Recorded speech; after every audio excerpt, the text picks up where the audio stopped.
지하철 신분당선 판교역 앞 오피스텔 상가. 준공한 지 반년이 넘었는데 1층 점포 대부분이 비어 있습니다. 지하철과 바로 이어지는 지하 1, 2층 상황은 어떨까? 끝없이 이어진 점포 중 불을 켜고 영업 중인 곳은 손에 꼽습니다. 이 상가 건물에는 약 400개의 점포가 있는데요. 이 가운데 입점해 있는 점포는 약 20개에 불과합니다. 건물 전체 점포를 알려주는 이 안내판에는 그마저 아무것도 써있지 않은 상태입니다. 국내 대표적인 고연봉 IT 기업 직장가, 국내 매출 순위 5위의 대형 백화점과 맞닿은 입지에도 가게를 내려는 상인을 찾기가 힘듭니다. 이런 상황은 서울의 판교라 불리는 강서구 마곡지구에서도 볼 수 있습니다. 5호선 마곡역 5번 출구 앞. 4년 전 준공한 오피스 상가 1층 점포의 절반 이상이 공실 상태입니다. 이 상가 1층에는 총 16개 점포가 있는데요. 이 중에 무려 10개가 비어있는 상태입니다. 주변 상가도 1층에 두세 개씩 빈 점포가 보입니다. 인근에 3만여 명이 근무하는 대기업 연구단지와 대규모 아파트 단지가 있지만 점포를 모두 채우기엔 임대 수요가 한참 부족한 상황. 점포주들은 궁여지책으로 월세를 몇 개월 면제해주는 렌트프리 조건을 내걸거나 월세 보증금을 조금 낮춰보지만 역부족입니다. 이런 상황을 두고 상가 창업 전문가들은 고소득 직장과 초역세권 입지에 상가를 짓는 즉시 임대 수요가 몰리던 공식은 이미 깨졌다고 진단합니다. 일반적으로 그냥 그동안의 상권 분석을 하는 고정적인 시각, 이게 뭐냐면 유동인구예요. 많은 사람이 다닌다, 많이 근무한다, 저들이 소득 수준이 높다, 그러니까 여기서 많이 사 먹을 것이다. 예, 이게 깨졌다는 얘기죠. 갈수록 점포 수익성 분석에 보다 전문화된 창업인들이 임대료, 관리비 등 고정비용과 예상 매출을 엄격히 비교해 입지보다 가성비 좋은 점포를 찾는 경향이 굳어지고 있다는 겁니다. 소비자가 없어서 공실이 있는 게 아닌 경우가 더 많다는 거예요. 사업자가 안 들어오는 게 문제인 거지 수요가 없는 게 아니에요. 사업자가 그러면 수요가 있는데도 왜 여기다 창업을 안 하냐, 다른 데다 창업한다는 거거든요. 왜 여기는 고정비가 비싸게 들어간다는 거예요. 취재진이 확인한 판교역 마곡역 상가 점포의 한 달 임대료는 전용 면적 10평 기준 최소 100만 원대에서 최고 300만 원 선.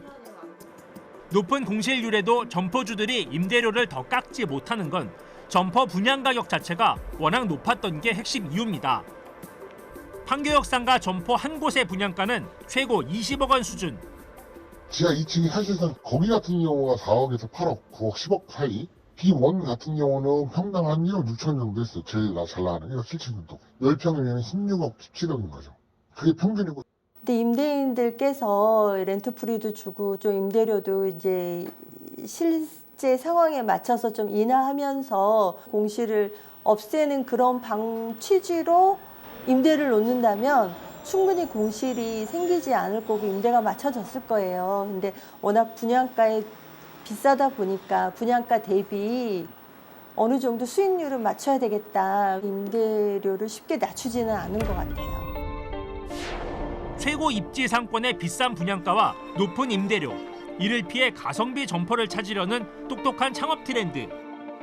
수식어 요란한 상권이 오히려 힘을 못 쓰는 현상은 앞으로 새로 들어설 신도시와 개발구역에서 익숙한 모습이 될 가능성이 높습니다. 네, 저도 마곡 좀 자주 다니는데 오피스텔이 굉장히 많이 몰려있거든요. 이강훈 기자 좀 궁금한 게 있는데요. 신도시 초역세권 상권, 서울 수도권 전역으로 굉장히 많은 곳에 있을 텐데 그중에서도 특별히 판교역 그리고 마곡역 이렇게 집중하게 된 이유가 있을까요? 네, 수도권에는 이 1기 신도시가 5개가 있고 2기 네. 신도시가 11개, 또 미사 강변 신도시나 마곡지구 같은 이런 미니 신도시들도 있잖아요. 네. 이 가운데서 대기업이나 IT 기업 등 5만 명 이상의 대규모 또 고연봉 일자리가 함께 있고 지하철 인프라도 잘 갖춰져 있는, 그래서 기대 소비력이 굉장히 큰 곳, 이런 곳을 한번 좁혀봤습니다. 소비가 많이 이루어질 수 있는 곳으로 좁혔다는 말씀이시고요. 네. 앞서 영상에서 본 상가 건물 외에 나머지 상가들도 이렇게 점포들이 많이 비어 있는지 그 현지 상권 전반적인 상황은 어떻습니까? 네, 먼저 판교역과 마곡역 이렇게 나눠서 말씀을 드려볼 텐데요. 네. 먼저 이 판교역 일대 상가는 주변에 4-5개 개 블록 정도로 나누어서 볼 수 있는데 네. 영상에서 소개가 됐던 이 신축 상가 외에 나머지 상가들까지 이렇게 막 공실이 많은 그런 상황까지는 아닙니다. 네. 대부분 상점으로 1층 정도들은 웬만큼 채워져 있어요. 그런데 점심시간에만 좀 한정을 해서 손님들이 있는 것 특징 하나가 있고 나머지 네. 시간대는 좀 썰렁하다는 것. 네. 반면에 여기에 되게 상징적인 유통시설로 현대백화점, 판교점이 있는데 네. 여기 같은 경우는 상황이 전혀 다릅니다. 그래서 점심시간대에는 식당가에 아예 자리를 찾기가 어렵고 또 한참 지나서 오후 2, 3시, 3시가 넘어가서도 식당가의 자리가 절반 이상 채워져 있어서 네. 굉장히 손님이 많고 영업이 잘 되는 대조적인 모습을 좀 볼 수 있었습니다. 여기가 성남 지금 판교역 일대 상황인 거고요. 그렇죠. 네. 이어서 그 마곡역 일대 주변도 말씀을 드리면 마곡역 일대는 큰 도로가 하나 지나갑니다. 공항대로라고 하는데 네. 이 공항대로 기준으로 남측과 북측의 상권 분위기가 좀 차이가 큽니다. 이 아까 영상에서 봤던 LG 사이언스파크 같은 대규모 연구단지 일자리는 공항대로 북쪽에 있는데요. 그러면 이 남쪽으로는 이 대기업 일자리들 직원들의 발길이 좀 잘 닿지 않는 거라는 아무래도 게 좀 거리가 좀 있을 특징이죠. 테니까요. 길을 좀 네. 건너와야 되니까요. 네. 그래서 마곡역 현지로 보면은 이 6, 7번 출구 또 5번 출구 이런 곳들의 상권이 아무래도 네. 그 소비자의 발길이 잘 닿지 않아서 좀 한산할 수밖에 없는 겁니다. 다만 근데 이쪽은 또 한 가지 특징이 있는 게 주변 세대의 그 마곡 엠벨리 아파트 단지 특히나 5천 세대가 넘는 단지들이 쭉 그렇죠. 있어서 네. 배우 수요지가 또 있는 건 맞습니다. 그런데 아무래도 그 뭐랄까요 소비자의 어떤 특징들이 있다 보니까 네. 어떤 업무 점심 시간대 이런 때는 사실은 굉장히 손님이 별로 없는 한산한 모습을 보여주고 이것이 바로 공실이 많은 특징으로 이어지기도 합니다. 네, 이광훈 기자 이제 얘기 들어보면 결국 현지에 있는 직장인들이 좀 돈을 써야지 맞아요. 점포들이 유지될 수 있는 거 아닌가 이런 생각이 드는데요. 상인들은 임대료가 조금 비싸더라도 그것을 상회할 수 있는 일정 이상의 매출만 나와준다면 가게를 낼 수도 있을 것 같다는 생각이 드는데 그렇죠.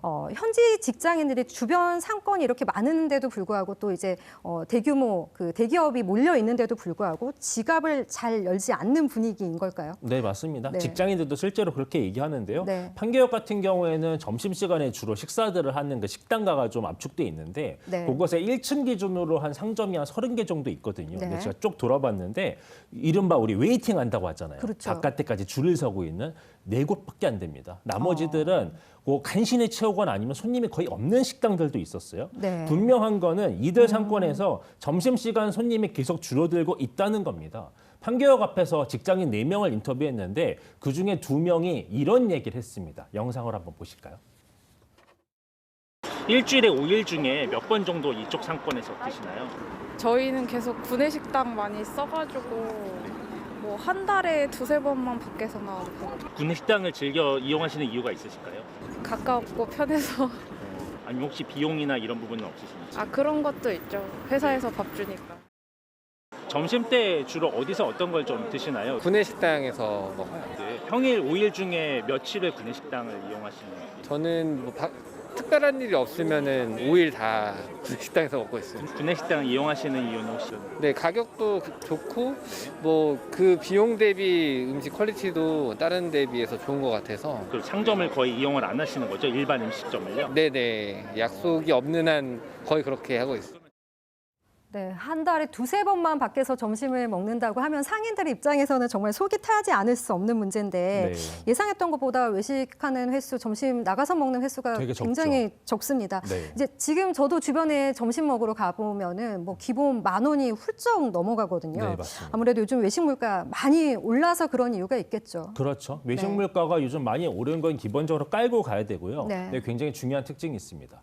요즘 이런 대형 대기업들이나 아니면 유명 IT 기업들 같은 경우에 경쟁적으로 구내식당을 고급화하고 있어요. 복지네요. 그래서 예를 네. 들면 뭐 프리미엄 뷔페식으로 이제 뭐 점점 개선한다든가. 그런데 가격은 오히려 낮춘 추세입니다. 심지어는 최근에는 구내식당을 아예 무료화하는 회사들도 나오고 있어요. 네. 요즘 그렇잖아도 이런 그 2030 MZ 세대들 같은 경우에는 이 점심 복지에 굉장히 민감해합니다. 이게 직장의 만족도하고도 연결이 많이 되는데 네. 그러다 보니까 이 기업들은 인재를 잡아야 하기 때문에 이런 요소에도 굉장히 민감하게 반응해서 점심 복지를 굉장히 개선을 많이 한다. 그러다 보니까 바깥으로 나오는 점심 손님이 줄어들 수밖에 없는 거죠.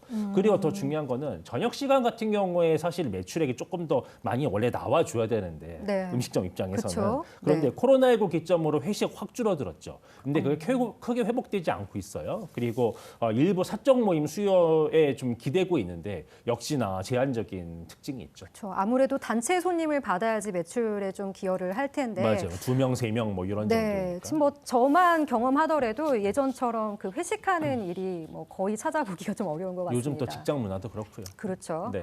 네, 이렇게 대규모 사무실, 오피스 단지가 있는 지역 상권 상황도 이러한데 회사가 좀 없고 이제 아파트 단지만 배우 수요로 있는 신도시 같은 경우는 상황이 더 안 좋을 것 같다라는 생각도 들거든요. 네. 다른 신도시들 상황은 좀 어떤지 알 수 있을까요? 네, 서울과 성남시에 걸쳐져 있는 위례 신도시 있잖아요. 네. 여기가 그 상황이 좀 어떤지 역시 한번 가서 취재를 좀 해봤거든요. 네. 여기 이제 유일한 지하철역인 8호선 남위례역이 있는데 바로 앞에 있는 상권들 한번 알아봤습니다. 초역세권이네요. 그렇죠. 네. 현장 영상을 보면서 간단히 설명을 드릴게요.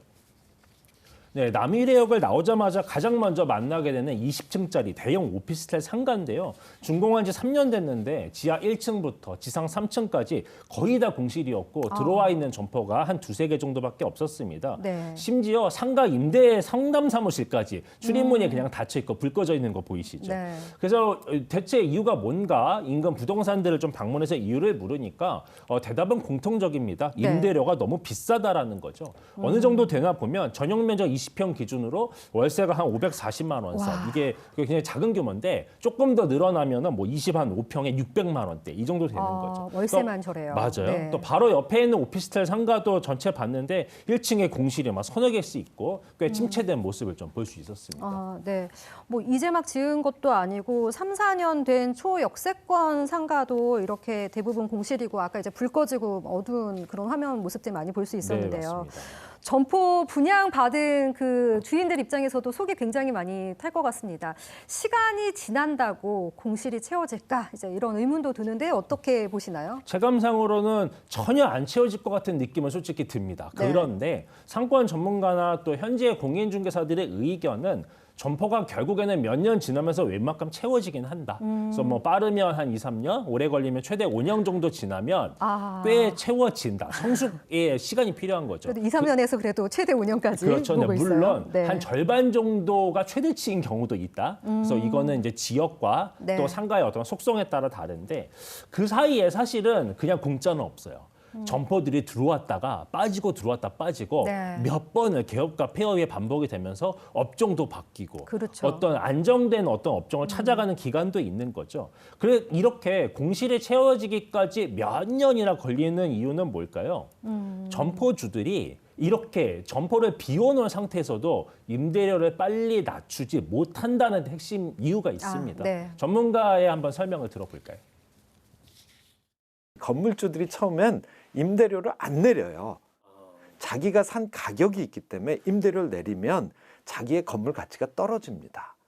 그래서 못 내려요. 하지만 끝까지 벼놓으면 어떻게 되죠? 자기가 죽을 것 같거든요.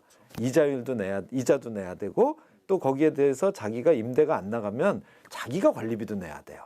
그러면 얼마까지 버틸 것이냐. 1년 버티는 분 있고 2년 버티는 분 있고 그렇죠? 그러면 임대료가 전체적으로 내려가기 시작합니다. 그럼 임대료가 내려가서 여기서 사업을 했을 때 내가 기존 수요를 가지고 충분히 수익성이 있다 그러면 한두 사람이 들어오기 시작하고 그 사람들이 그걸 검증해주면 차례차례 이 공실이 해결이 되는 거죠. 네, 처음에 교수님이 이렇게 말씀하셨어요. 처음에는 건물주들이 임대료를 안 내린다. 네. 그러다가 못 내리게 된다. 이런 상황 말씀을 해주셨는데 네. 수익성이 있다고 판단해야 이제 그제서야 사람들이 조금씩 들어올 거다. 이런 말씀을 해주셨고요. 한 가지 더 확인을 해보죠. 네. 그 판교역이나 동탄역 같은 경우는 대형 백화점들, 아까도 이제 대형 백화점 영상에서 한번 보여졌는데 네.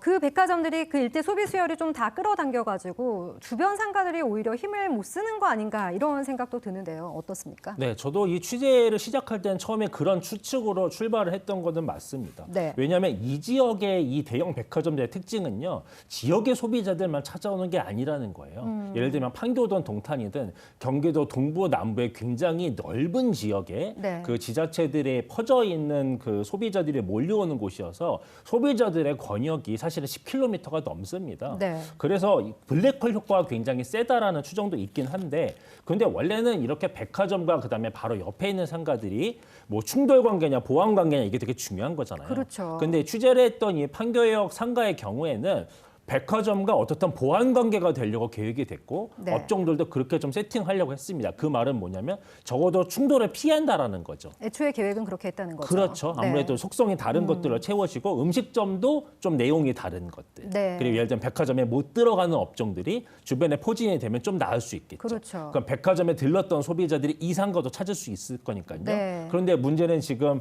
임대료가 워낙 비싸다 보니까 뜻대로 잘 되지 않는 부분은 있고 네. 전문가들은 이렇게 봅니다. 그러니까 백화점에 손님이 많이 찾아오는 시간은 언제죠? 일단 평일은 저녁 시간, 그렇죠. 주말은 낮 시간에 많이 들어오는데 이 시간대를 일단은 잘 활용해 보는 게 좋겠다. 왜냐하면 분명히 주변까지도 궁금해서 들릴 것이다. 네. 그래서 잠 보완적으로 소비를 끌어당길 수 있는 업종들을 잘 구성을 하면 어느 정도 좀 기대를 가져볼 수 있겠다. 다만 자영업자 입장에서는요, 엄청 세밀히 공부하고 치밀히 분석을 해야만 정말 그래야 될 것 같아요. 손해를 피할 수가 있습니다. 네, 네. 지금 뭐 아까 직장인들 점심 값이 너무 부담이 되다 보니까 구내식당으로 몰리는 게 현재 이제 현상이고요. 뭐 맞아요. 최근에 어떤 그 톡방에서는 네. 거지방이라고 이른바 네네. 어떻게 하면 내가 정말 그 정도로 아껴서 알뜰하게 아하. 살 수 있는지 그런 노하우를 공유하는 방까지 만들어질 정도로 그러니까 지금 외식 물가가 많이 올랐다는 거죠. 네, 요즘 이제 트렌드죠. 그렇죠. 네. 그래서 자영업자들이 뭔가 업종을 선택할 때 어디 임대를 이제 들어가게 될 때 이런 부분들을 좀 잘 판단을 해보면 좋을 것 같고요.